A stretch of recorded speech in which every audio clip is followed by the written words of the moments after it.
لا شريك له وأشهد أن محمدا عبده ورسوله أما بعد معاشر المسلمين والمسلمات إخواني وأخواتي في الدين جماعة صلاة المغرب مسجد الفلاح رحمني ورحمكم الله الحمد لله الذي بنعمته تتم الصالحات ثم الحمد لله على كل حال ثم ربي زدنا علما وارزقنا فهما amin ya rabbal alamin.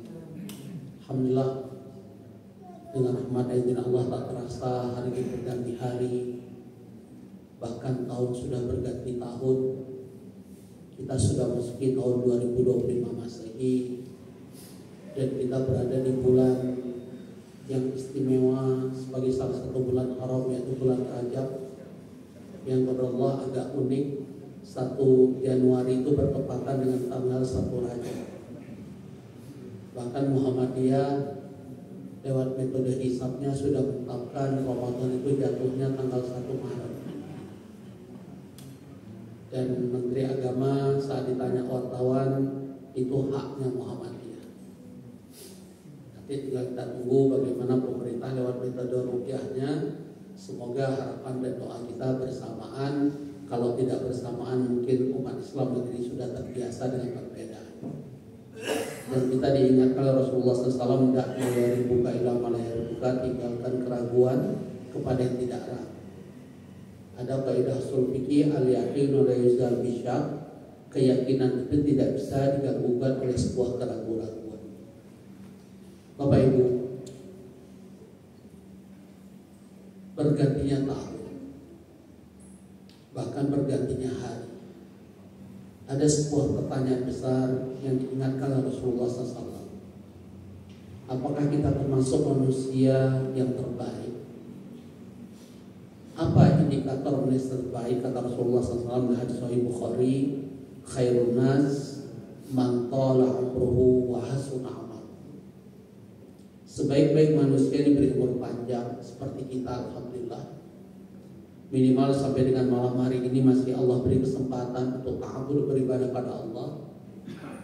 Tapi tidak sedikit banyak mungkin orang-orang terdekat kita belum tentu mereka dalam ketaatan di malam hari ini. Maka bersyukurlah kita. Dan termasuk khawatirlah kita dengan orang-orang terdekat kita yang masih jauh dengan Allah, yang masih tidak memenuhi kriteria yang disebutkan oleh Rasulullah SAW, khairun nas man tala amruhu hasuna amal. Sebaik-baik manusia diberi umur panjang, semakin baik amalannya, semakin dekat dia dengan Allah, semakin dia berusaha untuk mendapatkan rahmat dari Allah. Karena kita diingatkan oleh Rasulullah SAW, kita masuk surganya Allah bukan semata karena amal ibadah yang kita kerjakan, tapi kita masuk surganya Allah karena rahmat dan doa. Bahkan beliau juga saat ditanya sahabat, termasuk engkau ya Rasulullah? Jawaban beliau, iya, aku masuk surganya Allah karena rahmat dan doa. Maka pertanyaan, apakah kita termasuk khairun nas? Atau sebaliknya banyak di antara kita, atau termasuk saya menyampaikan, kita malah sebaliknya, wasyarrun nas man tala umruhu wa sa'amalu. Seburuk-buruk manusia diberi umur panjang, semakin buruk amalan, semakin jauh dia dengan Allah, semakin tidak paham dengan hakikat kehidupan yang diberikan oleh Allah. Wa'iyadu billah. Kita berlindung pada Allah. Jangan sampai terjebak dengan kata-kata sesat menyesatkan. Tua-tua keladi, makin tua makin menjadi. Wa'iyadu billah. Jangan sampai terjebak dengan istilah di luar sana, muda foya-foya, tua kaya raya, mati masuk surga. Teori dari mana? Karena kita diingatkan oleh Rasulullah SAW, la tazalu qadami 'abdin yaumal qiyamah ala arba. Gak akan bergeser kaki seorang anak Adam dari 4 pertanyaan nanti di hadapan Allah di padang mahsyar. Semua akan ditanya terhadap 4 hal.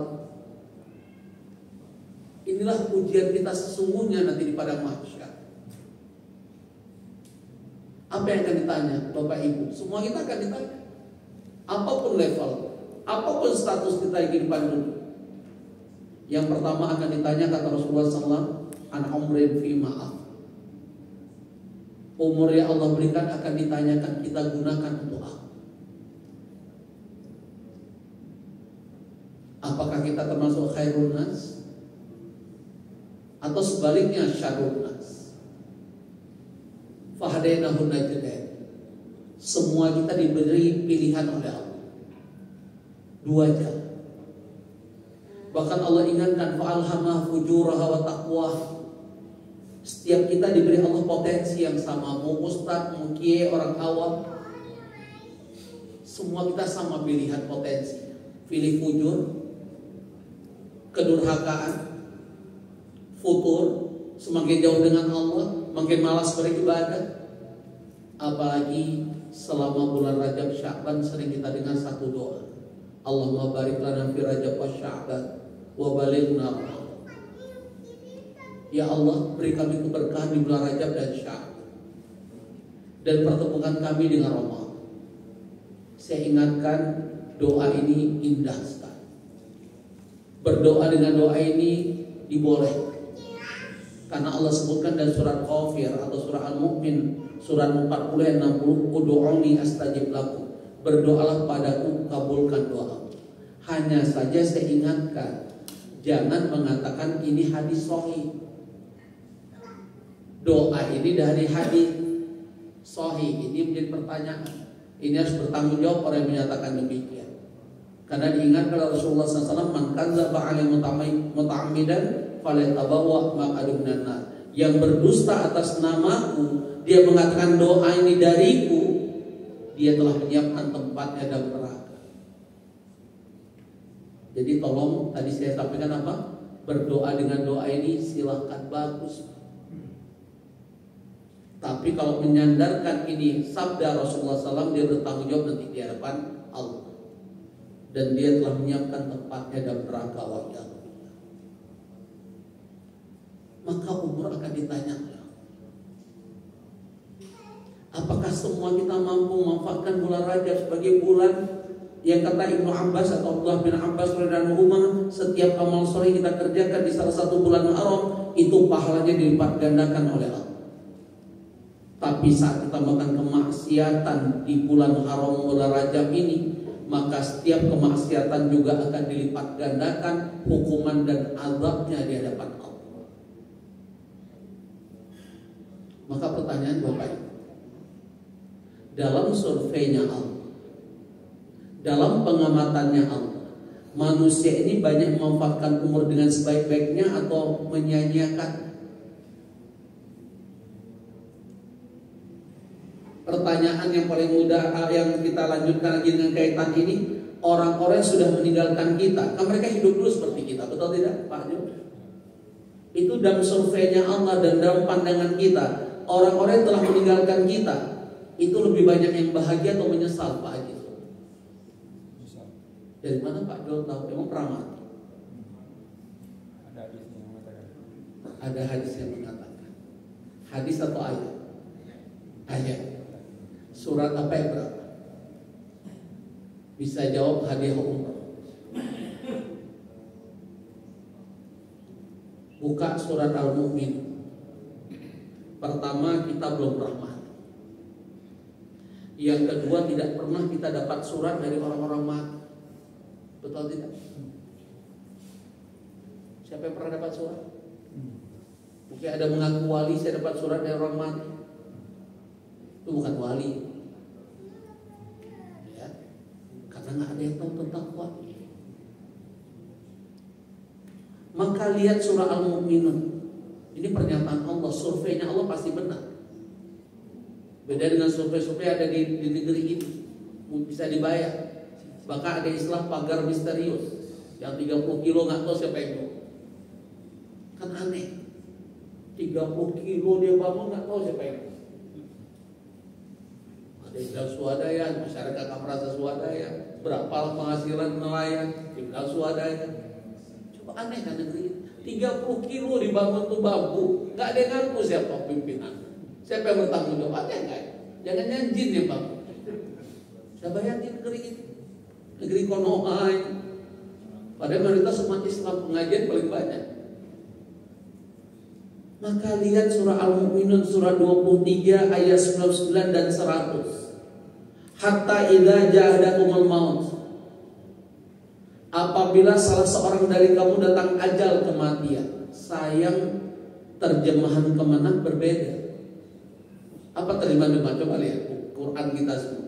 Apabila salah seorang kafir datang ajal kematian. Pada lafaz dari Allah tidak ada kata-kata kafir. Nggak ada kata-kata hatta idza ja'alakumul maut. Kok ada kafir gitu? Dari mana kafir? Sehingga orang menganggap ini ayat untuk orang kafir. Padahal Allah tidak menyebutkan kata-kata kafir di situ. Betul Bang Syafruddin coba? Betul kan? Coba surah 23 99 coba. Hatta idza ja'alakumul maut. Apabila salah seorang dari kamu datang ajal kematian. Apa perkataannya kata Allah? Qala rabbirji'un. Ya Tuhanku, kembalikan aku ke dunia. Allah nanya untuk apa? Selama ini aku beri kau kesempatan hidup di dunia, terus kenapa minta kembali ke dunia? Saat datang aja. Apa jawaban orang ini? La'ali a'malu sholihan fima taraktu. Aku ingin beramal soleh selama aku tinggalkan. Aku tahu ini bulan Rajab. Apa semua jamaah falah punya komitmen mengkhatamkan Quran minimal sekali selama bulan Rajab? Apakah semua kita berani menyatakan kalau aku tidak khatam Quran sepanjang bulan Rajab, aku siap berinfak untuk masjid Al-Falah 10 juta, siap? Saya tanya ketua DKM, kalau ketua DKM nggak khatam minimal 1 kali, siap nggak berinfak Al-Falah 10 juta? 100 juta, oh mantap lagi tuh. Saya siapa ketua? Gimana jamaah? Ketua yayasan siap? Nggak khatam minimal sekali, kita berinfak untuk Al-Falah 10 juta. Kenapa ada bahasa itu? Itulah cara kita memotivasi diri, namanya targhib. Kalau kita tidak menghukum diri kita seberat-berat, pasti cara kita beramal seenaknya. Betul apa betul? Maka apa kata Umar bin Khattab radhiyallahu anhu? Hasibu qabla an tuhasabu. Hisab diri. Lecut dirimu. Hukum dirimu sebelum nanti engkau dihukum di hadapan Allah. Tapi coba bahasanya, kok nggak khatam, aku denda 10.000. Kira-kira pilih khatam Quran atau bayar denda? Karena ringan kali denda. Gimana Ustaz Ahmad? Siap? Ustaz Ahmad nggak khatam 10 juta. Siap ya? Alhamdulillah. Itulah disebut dengan fastabiqul khairat. Berlomba-lomba berbuat baik. Karena yang akan dinilai Allah siapa di antara kita? Liyabluwakum ayyukum ahsanu amal. Siapa yang terbaik amalnya? Wah Ustaz nanti ria kita. Bukan urusan kita nilai orang. Urusan kita perintah Allah beramal. Yang menilai Allah, bukan kita yang menilai orang. Lihat surah At-Taubah ayat 105. Wa qul i'malu fasarallahu amalakum wa rasulul mu'minun. Perintah Allah beramal, bukan nilai orang. Tugas Allah nanti yang menilai, termasuk Rasul dan orang beriman. Bukan tugas kita. Tugas kita beramal yang terbaik, supaya kita selamat, supaya kita masuk dalam kategori khairun nas, supaya kita nanti di akhir hayat mendapatkan rahmat ridha Allah. Dan saat ajal kita tiba, Allah memanggil kita dengan panggilan sangat indah. Ya ayyatuhan nafsul mutmainnah, wahai jiwa-jiwa yang tenang, irji'i ila rabbiki radiyatan mardiyah, kembali ke Tuhan dengan penuh keridhaan. Karena kita yakin kita membawa iman dan amal. Fadkhuli fi ibadi wadkhuli jannah. Saat kita menjadi hamba Allah, jaminannya apa? Surga. Maka salah satu yang akan ditanyakan umrin fi ma'af. Dan Allah sudah gambarkan betapa banyak manusia menyesal saat Allah memanggil mereka. Semoga bukan kita Bapak dan adik-adik. Ingat, yang muda juga akan meninggal saya. Selama kalian sudah balik, kalian mukallaf. kalian mendapatkan hukum beban syariat, ada hisab. Makanya enak meninggal belum jadi mukallaf, belum balik, nggak ada hisab. Tapi kita juga bisa merancang, ya Allah wafatkan aku sebelum balik, nggak boleh. Maka apa jawaban Allah? Kalla innaha kalimatun waqai'u, lihat surah Al-Mu'minunnya ayat 100.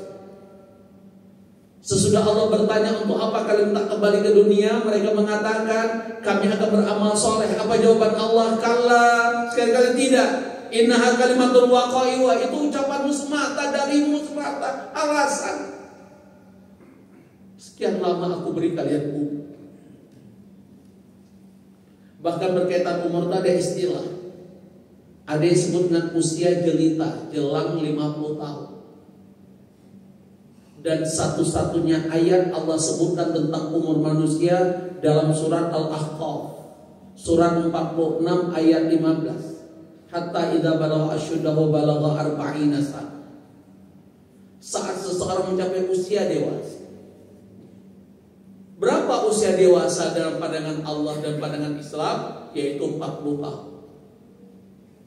Makanya Nabi kita Muhammad SAW dianggap jadi seorang Rasul usia berapa? 40. Itu usia matang, maturity age, golden age, usia emas. Siapa yang bisa menikmati usia emas ini?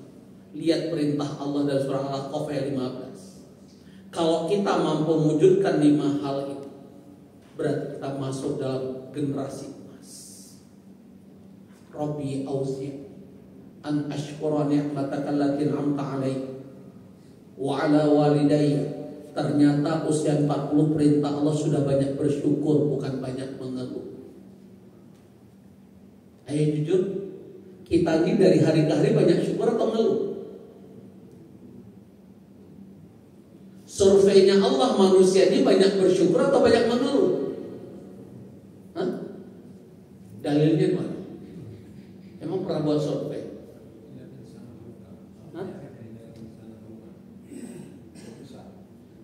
Innal insana khuliqa halu'a, tentang sifat manusia suka mengeluh. Pertanyaan saya, dalam surveinya Allah, manusia ini banyak bersyukur atau banyak mengeluh? Dalilnya mana? Pernah buat survei? Itu yang kita baca surah Al-Mulk setiap menjelang tidur. Huwallazi ja'alakus sam'a wal absara wal afidah qalilan ma tashkurun. Ini karena kita baca-baca, ya, pemahaman dari mana? Apa kata Allah? Dialah Allah yang telah menciptakan sam'a, pendengaran, wal basara, wal afidah.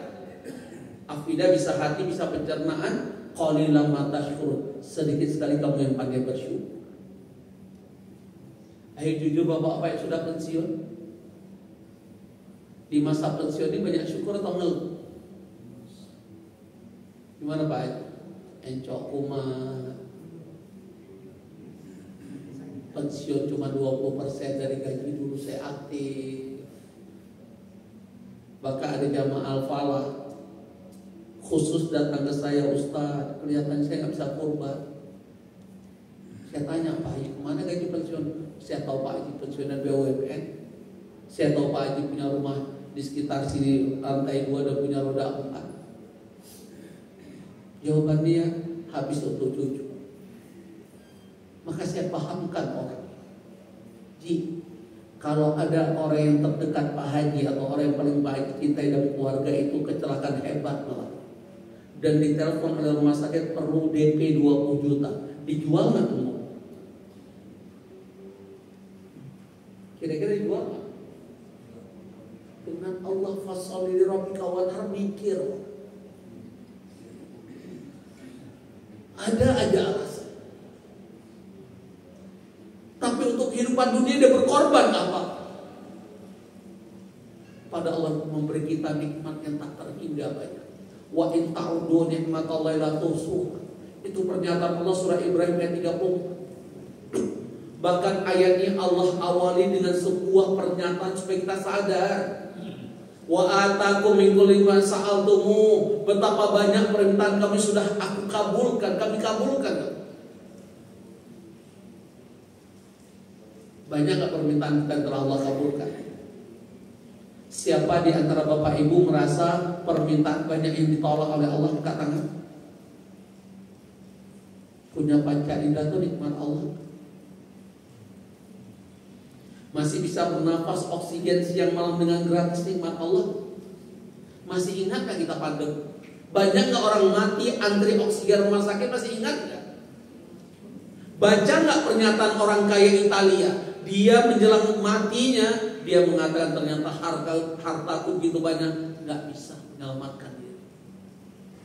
Hari ini betapa mahalnya sebuah nikmat Tuhan oksigen. Baca. Fabi ayyi ala'i rabbikuma tukadziban. Sampai Allah ulang-ulang berapa kali Pak? 31 kali.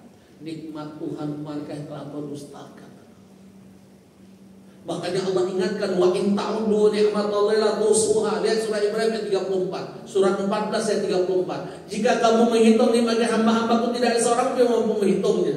Apa pernyataan Allah terhadap manusia kita ini? Innal insana la zalumun kafar. Sungguh manusia yang sangat zalim dan tidak pandai bersyukur. Padahal kalau ditanya, apa sih manfaat mengeluh? Ada yang bisa jawab? Hadiah umroh? Angkat tangan satu. Bukan saya banyak duit. Ada yang bisa jawab apa manfaat mengeluh? Angkat tangan. Boleh buka Google juga boleh. Pede banget saya. Karena dalam forum guru besar aja saya tantang mereka. Boleh buka Google Pro. Maka ada yang buka. Saya sampai hafal merdeka.com. Apa manfaat mengeluh kata merdeka.com? Manfaat mengeluh pertama hilang stres. Betul?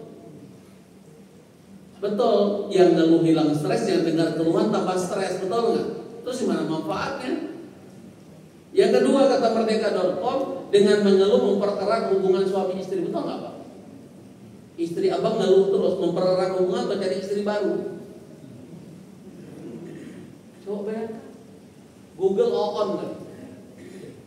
Saya belum cek Meta. Si Meta coba nanya, apa manfaat? Coba tanya. Bisa jawab nggak Meta? Kan sekarang lagi heboh si Meta. Tak kapan kita apply, kalau udah ada Meta di HP kita semua, ya kan gitu lagi kan. Tapi kalau manfaat bersyukur banyak sekali. Allah yang bersumpah, la in syakartum la azidannakum. Pandai bersyukur tambah nikmat. Justru sebaliknya Allah mengancam, walain kafartum inna azabi la syadid. Jika kamu kufur nikmat, gak pada bersyukur, sesuai azabku akan pedih. Maka kita lihat fenomena hari, orang banyak mati bunuh diri. Bahkan tidak sedikit pengamat mengatakan tahun ini kita lebih berat lagi. Keadaan berbangsa, bernegara dan ekonomi. Makan gratis kan gak semulus itu. Betul tidak? Kan menjadi polemik sekarang. Sembako naik. Padahal kita diingatkan oleh Allah dan hadis qudsi, ya subuni abdi bidayah, ya subuni abdi bidar wa ana adar. Hambaku telah mencela aku dengan masa, keadaan, cuaca. Padahal aku yang mengatur masa, keadaan, cuaca. Jadi Allah melarang kita mengeluh. Apalagi mencaci maki dengan masa, keadaan, cuaca, dilarang. Bahkan kita dilarang putus asa sampai bunuh diri. Kita pernah pelajari di hadis 6970 itu, betapa ancaman orang mati bunuh itu pasti neraka. Sehebat apapun ibadahnya, kalau dia mati bunuh diri pasti neraka.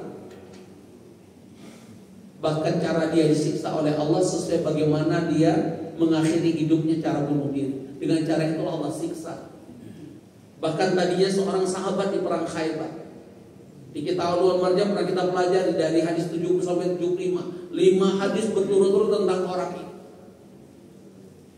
Karena orang ini berdasarkan nubuah kenabian Rasulullah SAW mendapatkan info dari langit, dari malaikat Jibril, orang ini kelak masuk neraka. Sahabat sempat nggak percaya karena betapa gagah beraninya nih orang di perang Khaybar. Bahkan sahabat minder yang lain, ini orang pasti surga karena betapa gagah berani. Tapi saat dia menemukan, dia tidak sabar dengan lukanya di kegelapan malam. Dia berpikir tidak ada orang yang tahu. Dia tancapkan pedangnya antara dua puting susunya. baina faddain. Dan orang ini di neraka, amalnya hilang. Hari ini lihat berita kriminal, tidak sedikit orang mati. Bahkan awal tahun kemarin di flyover Antapani Bandung, dia nggak dipilih, di apa medsos. Banyak orang teriak jangan Pak, malah terbang terjun bawah, mati kan. Hampir rata-rata mereka terjebak pinjol dan judol. Lama-lama jadi dodol. Tuh dodol istilah anak pocket tuh stupid. Hilang akal sehat, udah black out, udah hilang akal. Bagi jadi dodol, saking stupidnya. Alhamdulillah. Maka Bapak Ibu, saya mengajak diri saya dulu, sejauh mana kita memanfaatkan umur. Ternyata usia 40 adalah bukan usia yang main-main dalam pandangan Allah dan syariat Islam. Makanya Allah turunkan surah Al-Ahqaf ayat 15. Pentingnya kita mewujudkan sudah merasa usia 40 tahun ke atas 5 perkara ini kalau kita ingin mendapatkan rahmat Allah. Pertama apa tadi? Banyak bersyukur. Yang kedua apa? Wan amal soleh tardah. Ternyata usia kita udah banyak amal soleh, bukan banyak amal salah. Udah 40 tahun ke atas kerjanya ngobrol di pos ronda berjam-jam, masih hobi mancing berjam-jam, salah minum obat, masih nggak paham. Apalagi waslami fi dzurriyyati, perintah Allah usia 40 tahun ke atas sudah memperbaiki dirinya. Pasti kita udah punya anak-anak turunan rata-rata. Seharusnya kita menjadi contoh, teladan, idola. Anak kita bangga dengan amal. Bukan malah dia malu punya orang tua seperti kita. Na'udzubillah. Yang keempat apa perintah Allah? Ini tubuh ilaika, sudah punya bertobat. Dan yang kelima, wa ini minal muslimin, usia kita 40 tahun ke atas sudah menyerahkan diri, sudah mencari muka di hadapan Allah. Artinya urusan dunia harusnya 40 tahun ke atas mulai pelan-pelan kita kurang. Apalagi kalau bapak ibu yang sudah lollipop, lolos 50 tahun sudah populer di hadapan malaikat maut. Siapa mereka bapak ibu? Inna a'mar ummati baina sittin wa sab'in wa aqalla 'ala dzalika. Kata Rasulullah SAW, sesungguhnya umur umatku antara 60-70 tahun. Dan sedikit sekali mereka yang usianya di atas 70 tahun. Jadi kayak Pak Haji Zul ini istimewa banget. 70 berapa Pak? Oh belum. Ada yang udah 70? Nggak ada ya? Nggak ada. Ada Bapak 70? Allahu Akbar. Berapa? 71. Barakallahu fiik. Semoga termasuk khairul nas. Bukan hanya bapak ini 70, 60 tahun ke atas itu bukan usia main-main. Bahkan Ibnu Abbas menafsirkan surat Fatir, tolong saya mohon kepada usia lollipop. Usia lollipop usia berapa tadi? 60 tahun ke atas. Tolong nanti buka di rumah surat Fatir. Surat 35 ayat 37. Mungkin udah berapa kali saya ulang tentang surat Fatir ayat 37. Tentang penyesalannya orang usia lollipop kata Allah. Walaupun Allah tidak menyebutkan secara eksplisit usia 60 tahun ke atas, tapi Ibnu Abbas menafsirkan ayat tentang usia 60 tahun ke atas. Lihat apa kata-kata Allah. Wa hum yastarikhuna fiha. Kembali terjemahan depan agak berbeda. Saat penduduk neraka berteriak di dalam, itu terjemahan depan. Saya mau nanya Bapak Ibu, penduduk neraka sudah ada atau belum? Belum. Setuju? Udah ada atau belum penduduk neraka? Yang yakin, udah ada atau belum? Belum, atau orang kiamatnya belum ada kok. Penduduk surga udah ada atau belum? Ya. Yang ada udah ada penduduk apa sekarang? Penduduk bumi dan satu lagi penduduk apa? Hah? Penduduk alam kubur. Maka ayat ini kita dekatkan, wahum yastarihuna fiha, saat penduduk kubur berteriak di dalam.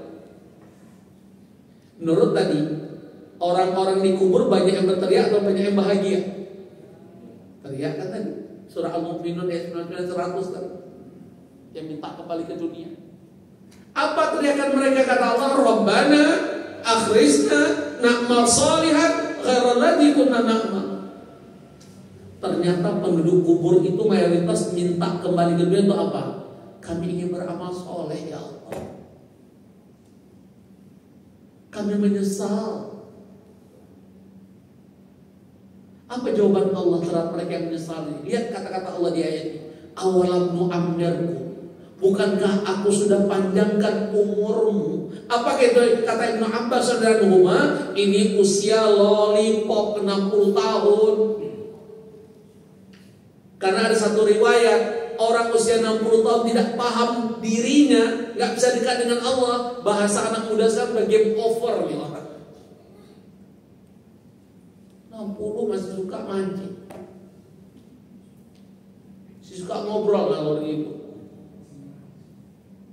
Duduk di masjid encok kumat, tapi kalau duduk di warung kopi nggak kumat-kumat tuh encok. Usia 60 goesnya berjam-jam. Begitu ngaji mata katar. Ini usia 60 salah minum obat. Mohon maaf, jangan tersungking. Buka aja surat Fatir ayat 37. Sampai Allah menyebutkan usia lollipop ini di ayat ini, waja'akumun nadhir. Kenapa usia 60 nggak boleh main-main? Karena usia 60 kata Allah sudah datang sang pemberi peringatan. Apa itu?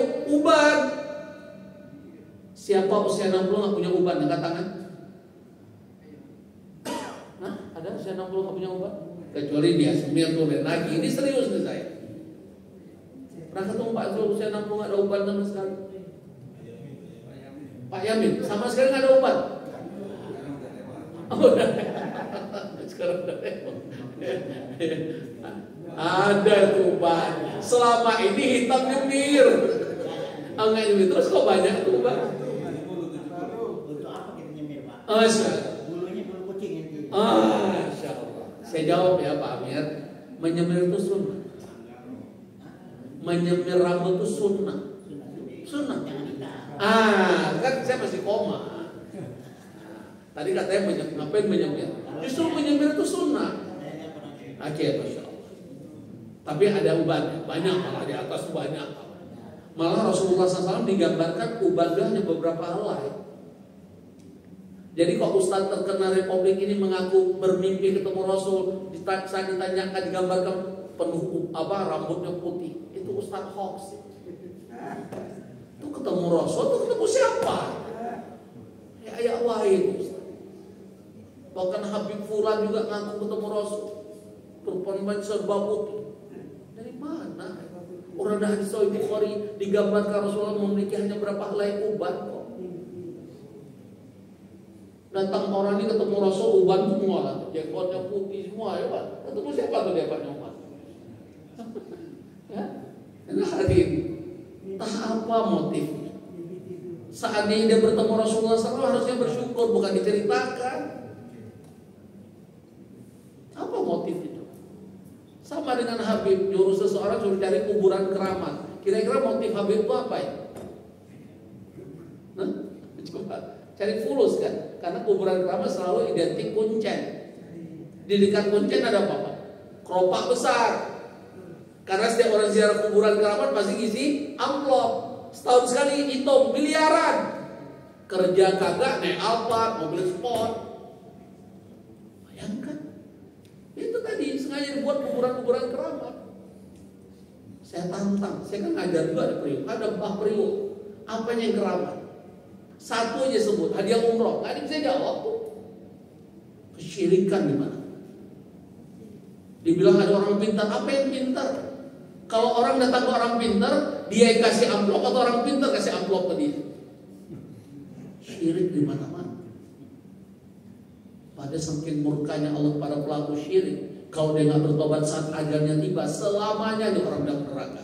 Orang mati bunuh diri, pelaku dosa-dosa besar, dalam pemahaman Ahlussunnah wal Jamaah, mereka tidak selamanya dalam neraka. Begitu dosa mereka dicuci oleh azab Allah di neraka, Allah masukkan dia ke surga selama masih ada iman. Tapi orang musyrik dan kafir selamanya dalam neraka. Itu sumpah Allah, bukan surah Al-Maidah, surat 5 ayat 72. Wa may yusyrik billah faqad haramallahu 'alal jannah wa ma'wahu an-nar. Pelaku syirik selamanya dalam neraka. Ku haramkan surga, kata Allah. Kalau orang Khawarij menganggap pelaku dosa besar selamanya dalam neraka, itu Khawarij. Orang Murji'ah gitu Pak. Ahlussunnah Jamaah selama pelaku besar masih ada iman, dia masih meyakini akan Allah sebagai Khalik, sebagai pencipta, maka dia tetap akan masuk surga. Walaupun lama itu akan cuci karena dosa besarnya tadi. Ya Allah. Inilah gambaran Allah. Inilah gambaran dari Rasulullah SAW.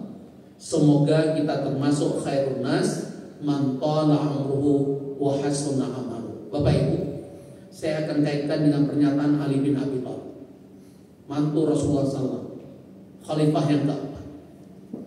Apa kata Ali bin Abi Thalib? Man kana yawmu khairan min amsi fa huwa rawi. Barang siapa yang hari dari hari ke hari Allah berikan kesempatan, ternyata kita lebih baik dibanding hari yang telah kita lewati. Dalam hal sebagai seorang hamba Allah maupun urusan keduniaan kita. Karena sekali lagi Islam tidak melarang kita menjadi orang hebat di muka bumi. Tapi yang diingatkan, jadilah orang bertakwa sehebat apapun kita. Karena ketakwaan itulah yang memuliakan kita di hadapan Allah. Takwa itulah bekal yang terbaik, kata Allah. Wa tazawwadu fa inna khairaz zadi taqwa. Berbekalah sebagai bekal ada ketakwaan. Kemuliaan kita di hadapan Allah karena ketakwaan. Inna akramakum indallahi atqakum. Maka saat ulama ditanya, siapa yang lebih mulia di hadapan Allah? Orang miskin yang bersabar atau orang kaya yang pandai bersyukur? Jawaban ulama, siapa yang paling bertakwa di antara mereka? Walaupun Rasulullah SAW menyampaikan penghuni surga terbanyak orang miskin. Kalau begitu jamaah Al-Falah pilih miskin atau kaya? Penghuni surga terbanyak orang miskin. Kalau begitu pilih jadi orang kaya atau orang miskin? Nah, apa-apa paradok ya. Teko presiden, kan presiden tulis buku tentang paradok. Tapi cara dia nyusun kabinet paradok juga emang. Ya, pidato dia pertama udah paradok gitu. Nah itu contoh. Nah, terus yang duluan masuk surga orang miskin atau orang kaya? Kalau begitu pilih miskin atau kaya? Kaya, semangat, cocok, saya juga setuju. Tapi pertanyaannya, mana lebih mudah, melewati ujian kekayaan atau ujian kemiskinan? Kalau begitu pilih kaya atau miskin? Kaya lagi. Bapak Ibu, saya jujur hafal saya satu doa yang diajarkan Rasulullah SAW, tapi nggak berani saya berdoa apa itu. Tahu nggak isi doanya? Allahumma ahyini miskinan. Ya Allah, hidupkan aku dalam keadaan miskin. Wa amatani miskinan. Wafatkan aku dalam keadaan miskin. Wahsyurni yaumal qiyamati miskin. Kumpulkan aku di hari kiamat bersama orang miskin. Hafal kan saya? Tapi saya nggak berani doa. Adzan. Kenapa nggak berani? Nanti saya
Ya.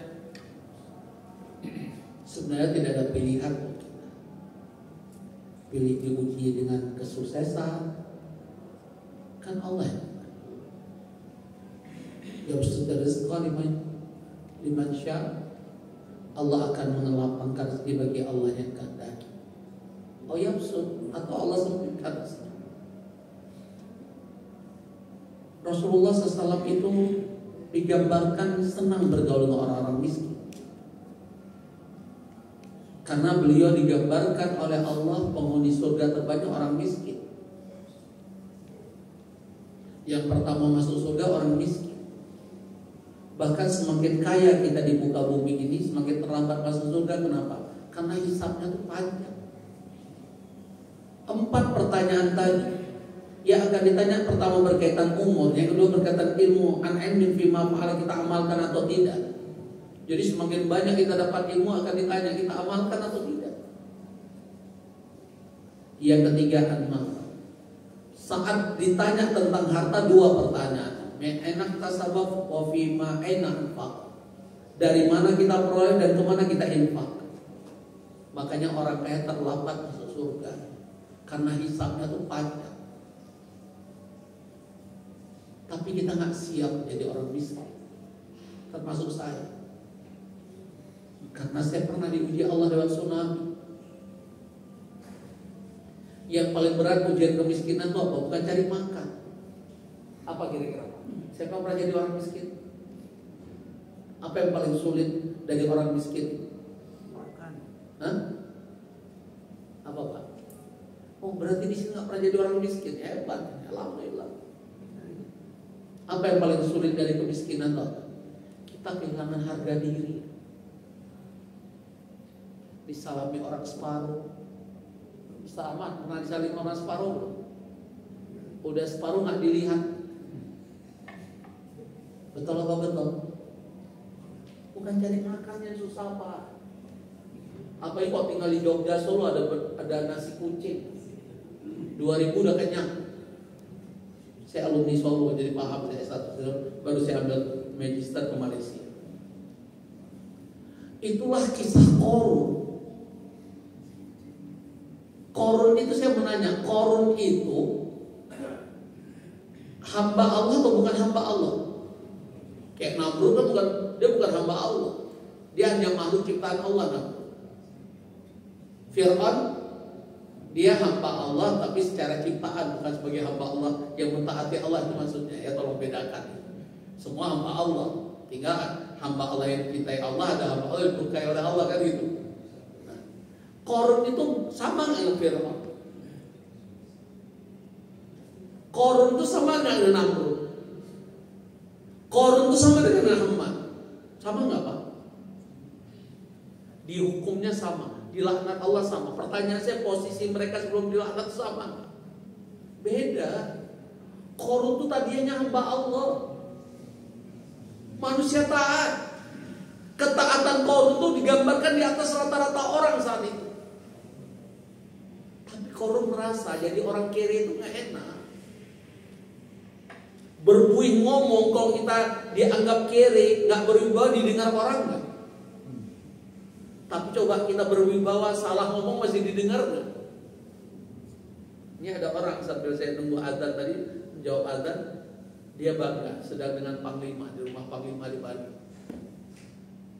Dia WA saya lagi dengan panglima TNI, ya, Jenderal Agus itu kan, contoh gitu. Apa yang kita sampaikan? Qarun itu tadinya hamba, persis kayak kita. Mungkin kalah kita, tapi Qarun siang malam minta pada Allah. Apa Pak? Apa yang Qarun minta siang malam? Harta, kesuksesan, kejayaan. Karena dengan harta kita dipandang orang, dengan harta kita dimuliakan oleh orang. Hari ini orang ada harta nggak punya kekuasaan, dia akan cari kekuasaan. Berapapun kos politik dia keluarkan, dan kita tahu itu.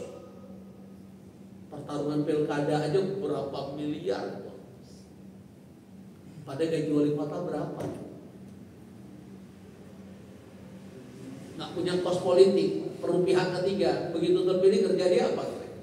Mikir rakyat, ngembalin modal. Nah, Qarun ini digambarkan oleh Allah dalam surah Al-Qasas. Coba buka di surah 28 ayat 78 sampai dengan ayat 43. Bahkan dari rangkaian ayat itu Allah bedakan antara orang berpikir enak ya jadi orang kaya dengan orang berpikir seperti ahli ilmu, dia dengan dunia itu nggak silap. Sampai Allah beri perbandingan di ayat tersebut. Qala innama utitu min indi min ilmin indi. Qala innama utitu min ilmin indi. Saat Qarun ditanya, saat Allah uji kejayaan, kesuksesan, kekayaan, ditanya, "Hei Qarun, dari mana ini semua?" Apa jawaban Qarun? Ini ilmuku, ini hasil kerja kerasku, ini kepintaranku, ini karena aku dekat dengan ring penguasa, aku tim ses. Sejak itulah Qarun mendapatkan berkah. Dan dia diceritakan, dibenamkan oleh Allah ke dasar buku. Saya cuma baca, arkeolog dunia itu mencari harta Qarun di mana. Karena kalau ditemukan itu benar-benar temuan sejarah terbesar. Tapi ulama menyampaikan, saya cuma baca, wallahu a'lam, Qarun nggak akan mungkin ditemukan. Karena belum ada alat teknologi bisa mencapai dasar bumi sampai lapisan ketujuh. Karena Allah benamkan Qarun sampai ke dasar itu. Bahkan ada yang mengatakan di mana Qarun? Allah benamkan di Laut Mati. Saya 2 kali ke Laut Mati, tidak ada biota laut di laut. Bahkan kalau kita berenang nggak tenggelam, mau pakai gaya batu nggak akan tenggelam. Kenapa? Karena kadar garamnya tertinggi, makanya nggak akan tenggelam. Ya, wa iyadzubillah, sayang Jordan membolehkan turis-turis kafir itu mereka seenaknya telanjang di sini. Bahkan air Laut Mati, garamnya Laut Mati itu diperjualbelikan dengan alasan obat anti aging, obat awet muda. 1 kilo garam 1,5 juta. Itu dulu waktu saya pertama ya, untuk mengencangkan kulit kan. Padahal perih banget. Wallahu a'lam. Di mana Qarun? Kita hanya cuma mencoba membaca-baca saja. Yang jelas arkeolog dunia sedang mencari mana harta Qarun. Di waktu tinggal 5 menit. Saya ingin menyampaikan 6 program utama supaya kita bisa masuk kategori yang dikatakan oleh Ali bin Abi Thalib, "Man kana yaumu khairum min amsi fawara." Apa 6 program tersebut? Pertama, ayo dari hari ke hari hidup kita banyak bersyukur, bukan banyak mengeluh. Yang kedua, saya percepat, nggak saya terangkan. Dari hari ke hari lisan kita, bibir kita itu dipenuhi, dibasahi dengan kalimat istighfar. Karena ada 5 janji Allah kepada manusia yang hidupnya banyak istighfar, bukan banyak mengeluh. Tolong nanti di rumah buka Bapak Ibu suratmu, surat 71 ayat 10 sampai 12. Faqul astaghfiru rabbakum innahu kana ghaffara. Ternyata dengan istighfar Allah ampuni dosa-dosa. Makin banyak mengeluh makin ditambah dosa. Yursilis sama alaikum midrara. Ternyata orang banyak istighfar janji Allah kau turunkan rahmat dalam hidup. Kalau istilah orang Sunda dibuat hidup kita waluya oleh Allah. Kapapro ayat, kata orang Jawa waluyo, kapapro ono. Istighfar, sembako istighfar, hujan melulu istighfar, bukan mengeluh. Hujan melulu ya. Baru cuci mobil habis 50.000, begitu keluar hujan udah ngeluh. Ada baru habis 50.000. Na'udzubillah. Wa yumditkum ya amwal. Ternyata kalau kita ingin banyak harta, perintah Allah banyak istighfar, bukan banyak ngeluh. Wa banin, yang susah punya anak banyak istighfar, bukan datang ke ahli objin. Karena saya ngajar ID, tidak sedikit anggota ID itu ahli objin, mereka nggak punya anak. Di tanggal 9 saya diundang di Jawa Tengah di Pekalongan. Ada ahli objin, nggak punya anak. Karena anak itu anugerah Allah, bukan kehebatan keilmuan manusia. Dia aja ahli kandungan gak punya anak. Wa ja'alakum jannat wa ja'alakum anhara. Ini Bapak Ibu, ternyata kalau ingin healing keliling dunia, dimudahkan Allah ke Aqsa, dimudahkan Allah kemana haji umrah, ternyata banyak istighfar hidup. Ya. Program ketiga, segera bertobat. Tubu ilallah taubatan nasuha. Kalau berkaitan dengan dosa besar, perintah Allah Subhanahu wa taala ayat 8 dengan taubat nasuha. Kalau dosa-dosa kecil cukup dengan amal-amal soleh. Seperti janji Allah surat Hud ayat 114, innal hasanat yudhibna sayyi'at. Amal-amal soleh akan menghapus segala kesalahan dan dosa-dosa kecil. Segera bertobat. Tubu ilallah taubatan nasuha. Sebanyak apapun dosa kita, selama kita bertobat di hadapan Allah, ajal belum sampai kerongkongan, matahari belum terbit sebelah barat, janji Allah dan Rasul diampuni seluruh dosa manusia. Lihat surah Az-Zumar, surah 39 ayat 53. Qul ya ibadilladzina asrafu ala anfusihim la taqnatu min rahmatillah innallaha yaghfiru dzunuba jami'an innahu huwal ghafurur rahim. Sampai Allah bersumpah, "Ku ampuni seluruh dosa hamba." Karena sesungguhnya Dia Allah Maha Pengampun lagi Maha Penyayang. Berikutnya program keempat yaitu tajdidul iman. Perbarui iman. Ingat, iman kita kadang naik kadang turun. Betul tidak Bapak Ibu? Kenapa dia naik? Bitta'ah. Karena kita bangun ketaatan. Kapan iman kita tergerus terdegradasi? Karena penuh dengan kemaksiatan. Bagaimana menjaga iman? Dengarkan nasihat Rasulullah SAW. Zikrullah, sering ingat mati. Coba kita sedang malas baca Quran, ingat mati, melek teman-teman.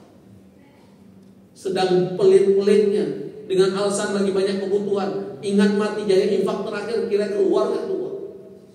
Dan yang kedua, qiraatul Quran, sering baca Quran, pahami maknanya supaya kita terus terjaga keimanan.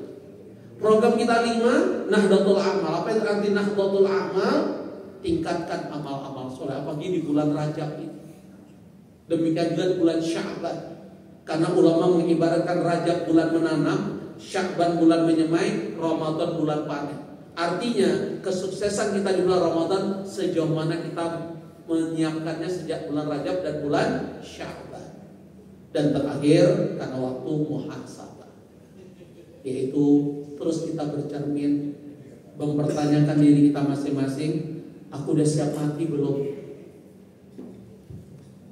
Sehebat apapun aku, semua orang mengagumiku, saat aku mati bekal apa yang bawa saat menghadap dengan Allah? Itu yang perlu kita pertanyakan masing-masing. Semoga jawabannya Allah ridho dengan kita semua. Hanya ini, mohon maaf segala kekurangan saya. Fastabiqul khairat, hasbunallahu wa ni'mal wakil, wa basyiril mu'minin. Subhanakallahumma wa bihamdika, asyhadu an la ilaha illa anta, astaghfiruka wa atubu ilaik. Mohon maaf segala kekurangan saya. Assalamualaikum warahmatullahi wabarakatuh.